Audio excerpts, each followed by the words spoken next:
this.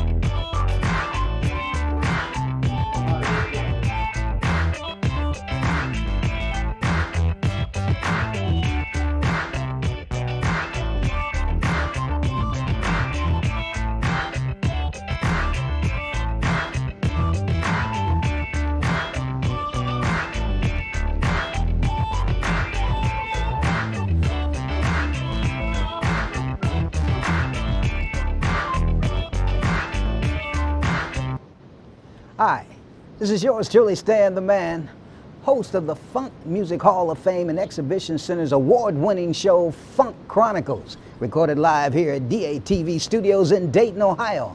Joining me today in the studio all the way from Fairfield, California, one of the baddest singers and musicians, Mr. Micheal Cooper. Mike, how are you doing this afternoon? I'm rocking, man. I'm rocking. I haven't had my coffee yet, but I'm rocking and rolling, man. How you doing? I'm doing outstanding, man. This is a big thing for me, personally, to be able to talk to one of the baddest musicians and singers in our day as far as funk is concerned. And I tell you, man, we are so happy to have you here on Funk Chronicles. Mike, let's just start right out, man. You know, where did you start playing from, and how did the group get started? We'll just talk about Mike Cooper for a minute first. Well, that's a long show. Well, I tell you what, do it in a matter of a few minutes. Yeah, it's a long show. I can kind of, I don't want to summarize, but I can kind of say basically, you go back into my my high school days, starting around 69, 70. We had a band that did the, you know, talent shows, small things around high school. We had to pick a name. The name was Project Soul. And once we started playing those small shows at the school and talent shows, we branched out into some of the military bases and other schools. And it started to really roll until we actually started doing it. We were able to put some gas in the car and give mom some milk money if she needed it. So it was kind of cool. And then we got a request to back a group called the Soul Children. Oh, yeah. Out of Memphis, Tennessee. By that time, we had grown into a major band around the California, Los Angeles area, and I should say San Francisco Bay Area. And we were asked to go be a backup band. And we went to Memphis, Tennessee around 1972. And we went on tour with the Soul Children, but one of our biggest gigs that we wound up in was the Watt Stax movie, backing Rufus Thomas as well. And that's when we knew everything was rocking and rolling. As a professional group, we were now away from home, making money, and we were being sought after by major recording acts. And then finally, a guy approached us about us making our own recordings, but he said the name had to go. So you guys' name is not going to work. So we remembered we played with a group called the Nightlighters as young men. And the Nightlighters had there are a lot of hits, but they were the backup band for New Birth. And you might know their biggest hit, KG. Mm-hmm. And we went and got hold to one of the Nightlighters B cuts, and it was spelled CONFUNKSHUN. They actually played it live. We were hooked on that song. Later, when we were asked to change our name, that was the first thing we thought of, Con-Funk-Shun. Well, I tell you, man, you have, and along with the group, man, has gotten some big hits. You know, the thing is that, you know, what was the first, you know, tunes that y'all came up with? You know, I know a lot of your hits, but some of your first tunes were not what you would say the biggest hits that you had. So, you know, as you're in there practicing and stuff, you know, who makes the decisions on, hey, this is what we need to put on the album? Man, that is that's a huge question. The bottom line is that decision had to be made in order to get a recording contract. And after we got a recording contract, that decision had to be made at least 11 times throughout the years. So that kind of answer your question, it was always put to a vote. To this day, I don't allow voting in today's Con-Funk-Shun. I make all the decisions. I have people I discuss with, but I make all the decisions, because that voting process, man, that thing could go against you if the weed smokers got together and lobbied. Your vote was going to get turned down because you didn't smoke weed, you know, and all that kind of stuff. So it got to be a point where sometimes the vote went the wrong way and wasn't the best thing for the band. But yeah, that's how we picked our music. We submitted certain songs, and certain songs got on the album, and certain good songs did not. All right, well, let's take the first two albums, all right? Now, because Con-Funk-Shun, of course, you know, here in Dayton, Ohio, we're known now, and we're trying our best to make sure everybody in the country knows that we're going to be called the home of funk, man, from all of our groups that come out of our city. You know, the Ohio Players, Fazo, Slave, Lakeside, and many more, Platypus. So we're here, you know, want to make sure that all these other funk groups, and we could not do this without Con-Funk-Shun. We just can't do it without you, man. And this is why we want to make sure that Mr. Micheal Cooper gets involved with us here. David Webb and his staff is doing an outstanding job making sure that we get this word out, and we definitely would need your help. What can you do to kind of help us with this funk museum that we are getting started here in the city of Dayton, Ohio? Well, absolutely use our name to spread the word. That's one thing. We will, you know, the internet is a very powerful tool, and we will. Right now, we're building our new site for 2016, so we'll definitely want some sort of a logo from your organization to put on our site at no charge. Obviously, we want that thing to be out there. We want people to be aware of what you're getting ready to do. The other thing is we can lend our hand anytime you guys need it, and just give us a word, give us some notice, and we'll help you out as all we can. This is a great cause, fantastic cause, man. The awareness to funk and awareness to some of the things that you could you know, put into the museum, especially in Ohio. I mean, we're talking about Ohio, and it's going to spread all the way out to Chicago and Motown and Los Angeles, and you know, all the different places, especially Memphis. Memphis, Tennessee is going to be really excited about the museum. Well, I got serious connections, as you know, in Memphis, Tennessee, with the Barkays and all those guys, and so they're embarking on something similar as far as Stax Records and the history of. Well, so this is going to be great. Now, if you notice, we said exhibition center, meaning we want to make sure that we get some of that Con-Funk-Shun attire. You know, y'all had some bad uniforms, man. Does Micheal Cooper have one just sitting there in his closet and can't wait to send it straight here to Dayton, Ohio? Tell me about it. We would have to do a burglary thing on Hard Rock Cafe. The only one that did not wound up in storage and mildew got given to the Hard Rock Cafe. So what I would do, I do have a Travis Beam guitar in Memphis, Tennessee. Oh yeah. That was synonymous as far as recording and doing the things that we did back in those days. And when I put my head to it and I go around the horn and ask certain people, we might be able to scare up one of those old outfits. So let's see what happens. Well, we sure appreciate it, man. If anything you can help us with, this is what it's all about. You know, let's get back to your younger days. Of course, some of the questions will always be influences, and that's the thing that, because I'm a musician myself, and I could name 3 or 4 people who really got me started. Let's hear about Micheal Cooper's influences. People that really made you think about it. Starting out, you know, I didn't do much singing. I played more guitar than anything. We hired different lead singers. And as the different lead singers would grow in popularity, they would leave us. So I had to, even before we got hold of Felton, I had to do a lot of the singing. And when we did the Ohio Players, for example, my job was to do the Sugarfoot parts. And we did the Earth, Wind, and Fire songs. My job would be to do the Morris White parts. And if we happened to do anything by the OJs or Harold Melvin, my job was to do the growling Teddy parts and the yelling Eddie parts. So that's kind of, those guys influenced me vocally. Guitar was totally another subject. Guitar, I was a Wes Montgomery fanatic. I just love Wes. Oh yeah, I was Wes Montgomery, and then on to George Benson, and on to Howard Roberts and Earl Klute. These guys are the reason I play a guitar today. I later hooked up with some blues guys and got a little education on, you know, Albert King, B.B. King, and of course I ran into a great guy by the name of Michael Gentry, who was a fanatic for Jimi Hendrix.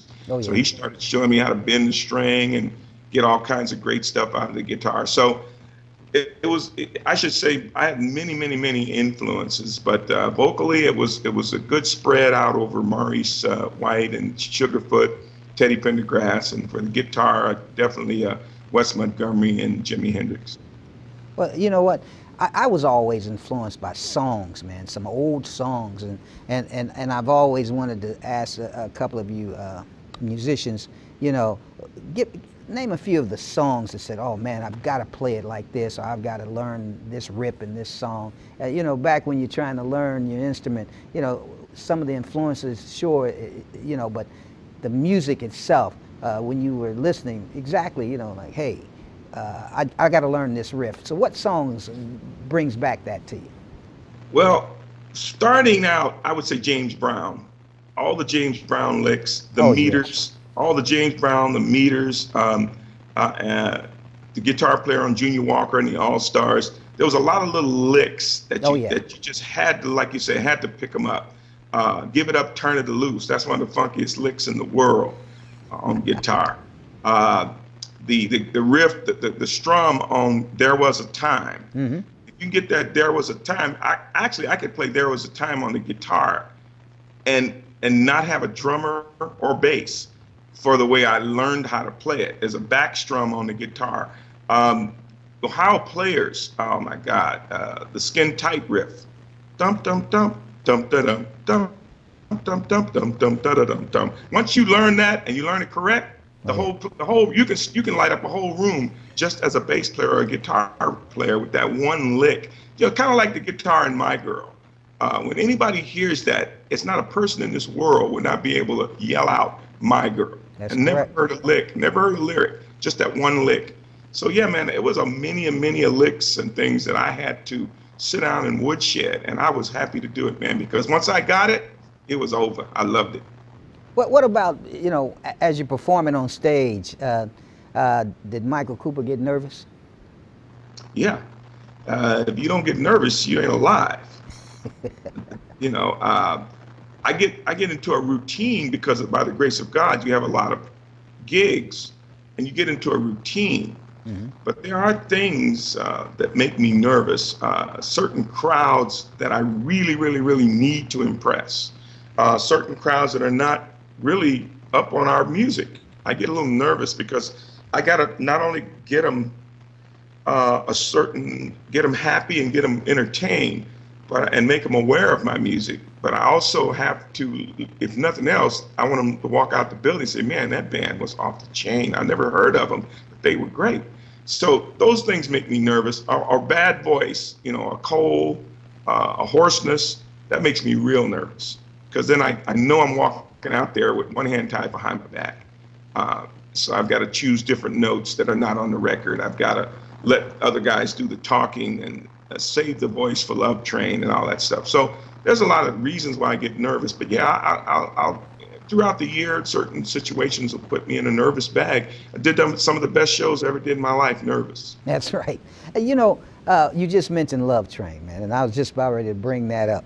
But some of the Con-Funk-Shun big hits, tell me, when you sit back and you got so many hits, and so since you are now completely in charge of the group, you now can just make that list. So when we come out to see Con-Funk-Shun, say your biggest 4 or 5 songs, man, to get the reception, get the crowd going. Name a few of those. Well, it's very easy to do, with the idea of coming out and hitting the crowd upside the head immediately. Yes. And leaving the stage with them on their feet asking you to come back. That's the two objectives. And one way to do that is to step out on stage. We offer a computerized Disneyland type of intro, which comes off the computer, which is designed to scare the socks off of people and bring their eyes straight to the stage. And then we come from behind them while they're looking at the stage with this intro. Once the drummer kicks off his beat, there ain't nothing else to play but Chase Me. That's right. Chase Me is a freight train. It's a freight train. Everybody's got that freight train intro. And when we hit that bratum, bratum, bratum, bra, bang, that's it. Everybody know it's time to start moving your feet, bobbing your heads, waving your hands, whatever you got to do. You know, that's our #1 kickoff song. We started with other songs for other reasons. But once we go Chase Me, Shake and Dance with Me, Let Me Put Love on Your Mind, we're in there. We're in there. You're in the pocket, man, I'm telling you. We're in there. Those songs right there, man, I still play them on the radio today. The Con-Funk-Shun sounds will never get old, especially for those funk listeners, I tell you. Now, one thing I've always wanted to ask musicians is, how do you balance your entertainment life with your personal life? Just you know, let people know, you know, I know you got family, you got to make sure everybody's okay, so I'm just trying to see exactly how does Micheal Cooper balance his family life with the professional life? Wow. Actually, I do a pretty good job of it. First of all, I have a wonderful wife, coming up on 30 years now, and I have I've 5 kids I have 4 kids and 4 grandkids, and they are all intertwined in my day-to-day life. So between my wife and my 8 kids, I call them, they all know what I need to do to make this thing work. They all know that I'm going to be on that cell phone. They all know that I'm going to be, you know, and they all beat me up every now and then, get off the phone, you know, and be still. But when I get off that phone, man, I'm all about trying to be at that ball game for my grandsons. I'm all about trying to be at that cheerleading game for my granddaughter. I'm all about going to the store and do the honeydews, put up that picture, gas up my car, you know, the grass need cutting. I'm all about all of that. And the balance is to, you know, I get up every day with one goal in mind. Thank God and try to make my wife's day better than it was yesterday. So I keep that in mind. She in turn turns around and does the same thing, right? And then I must talk to each and every one of my kids every week and find out what's going on with you. You know, what's happening with you. Bounce something off of me, because I'm about to bounce something off of you. And that's the kind of balance I keep in my life. I hit that gym, you know, and ain't nobody getting no younger. You know, I hit that gym, stay true to my body, stay away from any and all types of drugs and anything that's going to pollute me. And that's kind of how I balance life, man, with a lot of love, a lot of care, a lot of communication, and be on your knees. Get on them knees, man. Every doggone day, find a way to get on them knees or look up in the sky and thank God for being there. That's how I do it. Well, I tell you what, man, the things that we hear about Con-Funk-Shun, it's still what I say one of the baddest groups out of the 70s. I know members have changed now, so tell me a little about the band now, exactly who you have in it, and what can we look for in the future with Con-Funk-Shun? Well, first let me pay tribute to the originals. Okay.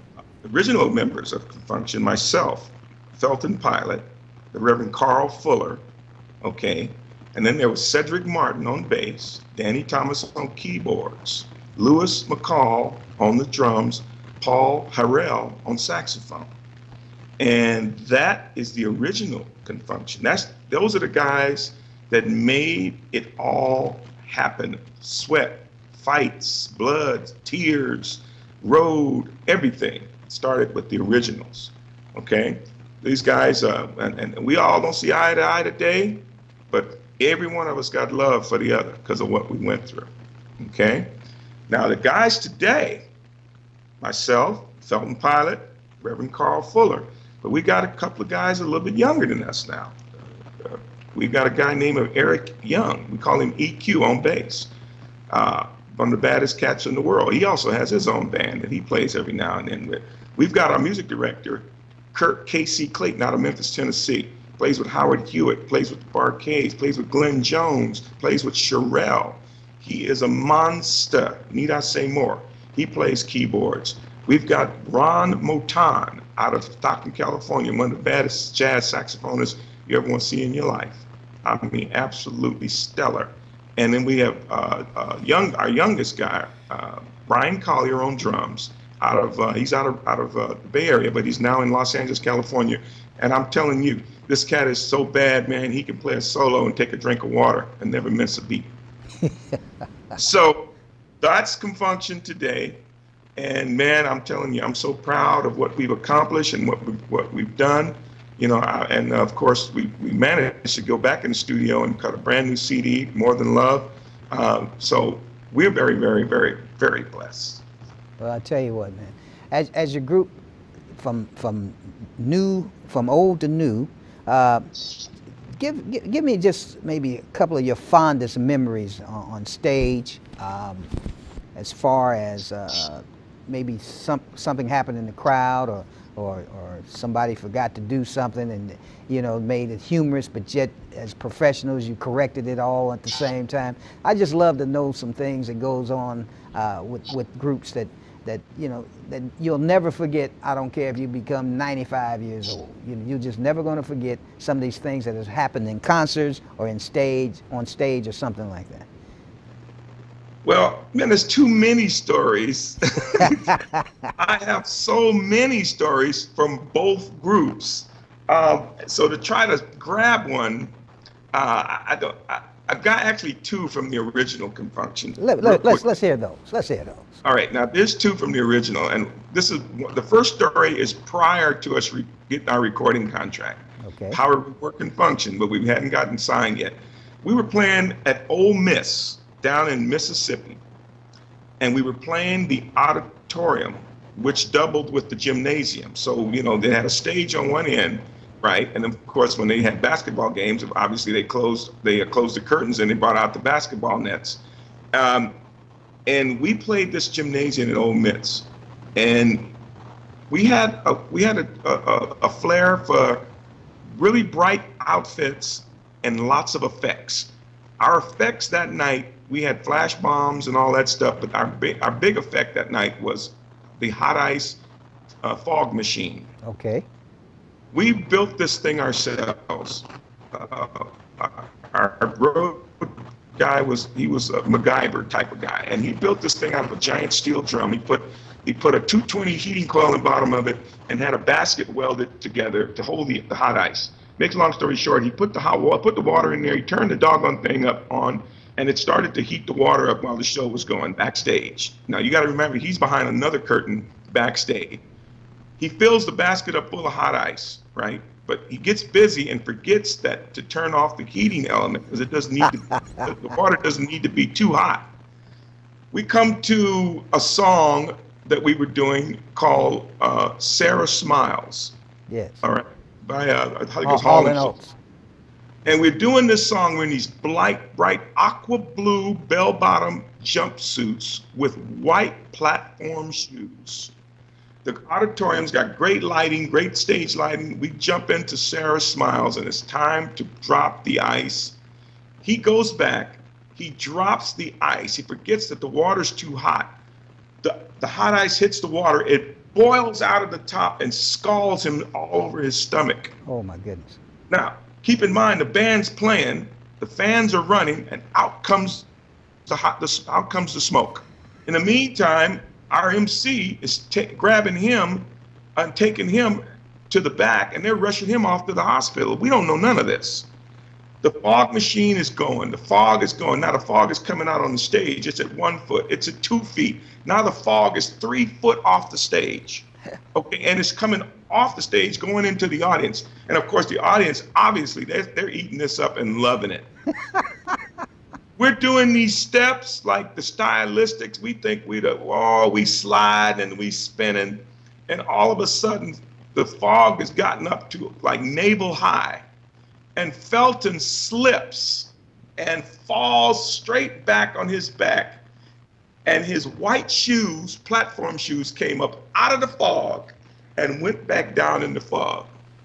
And it was the funniest thing you ever want to see in your life. We almost couldn't continue to play.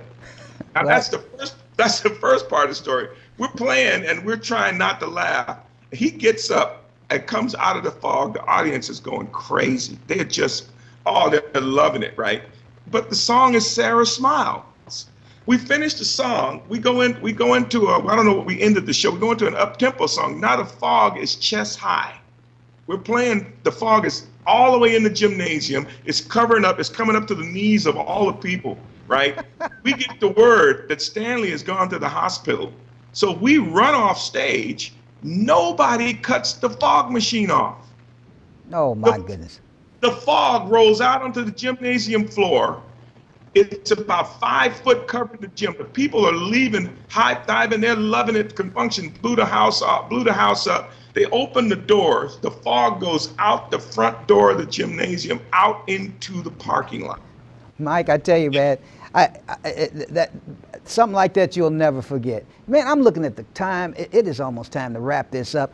But again, you don't understand, man, how nice this was for me today to interview Mr. Micheal Cooper of Con-Funk-Shun. And again, Mike, thank you. And on behalf of David Webb and the Funk Music Hall of Fame and the Exhibition Center, man, we thank you so much for giving us your time. Give David Webb a punch on the shoulder from me. I'll do that. You guys, I love you guys. Happy holidays, man. And get all the best to your families, all the best to the studio staff. I love you guys. Ow. Thank you. Thank you so much. This is yours truly, Stan the Man Brooks, host of Funk Music Hall of Fame and Exhibition Center, award-winning show, Funk Chronicles. Until next time, keep it funky.